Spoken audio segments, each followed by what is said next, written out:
सण सौभाग्याचा, सण निष्ठेचा। चला तर मग उद्याच्या वटपौर्णिमेच्या तुम्हाला सगळ्यांना खूप खूप शुभेच्छा। आणि आजच्या व्हिडिओमध्ये मी तुम्हाला दाखवणार आहे काय काय साहित्य आपल्याला पूजेसाठी लागणार आहे। बऱ्याचदा ऐनवेळी काही ना काही राहून जातं, त्यामुळे हा व्हिडिओ शेवटपर्यंत बघायला अजिबात विसरू नका। सर्वात आधी आपल्याला ताटामध्ये घ्यायचे आहेत हळदी, कुंकू। त्यानंतर आपल्याला तुपामधली निरांजन वात घ्यायची आहे।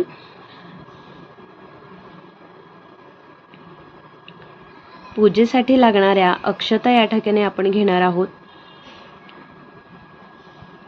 आता ओटी भरण्यासाठी आपण एक आंबा घेतलाय, त्याला 7 वेढे धाग्याची घातली आहे आणि ओटी भरण्यासाठी काही गहू घेतलेले आहे आणि कापसाचं वस्त्र। या ठिकाणी तुम्ही पीस देखील घेऊ शकतात, पण आमच्याकडे असंच भरलं जातं। एका विड्याच्या पानावरती आपल्याला सुपारी, खारीक, खोबरं, पैसा आणि हळकुंड घ्यायचं आहे। त्यानंतर सगळ्यात महत्त्वाचं म्हणजे वडाला फेरे मारण्यासाठी लागणारा धागा आपल्याला या ठिकाणी घ्यायचा आहे। पूजेसाठी काही फुलं आपण घेणार आहोत।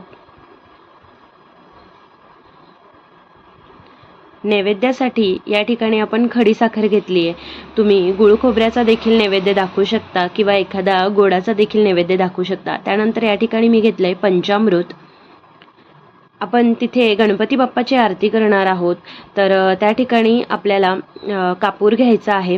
आता बँगलोरमध्ये असल्या कारणाने महाराष्ट्रात जी आपल्याकडे एक छोटी पुडी भेटते, ज्यात छोट्या काचेच्या बांगड्या, टिकली, काळे मणी असतात, ते इथे भेटणं शक्य नाही। त्यामुळे मी इथे हिरव्या बांगड्या, टिकल्या आणि थोडे काळे मणी देखील घेतलेले आहेत।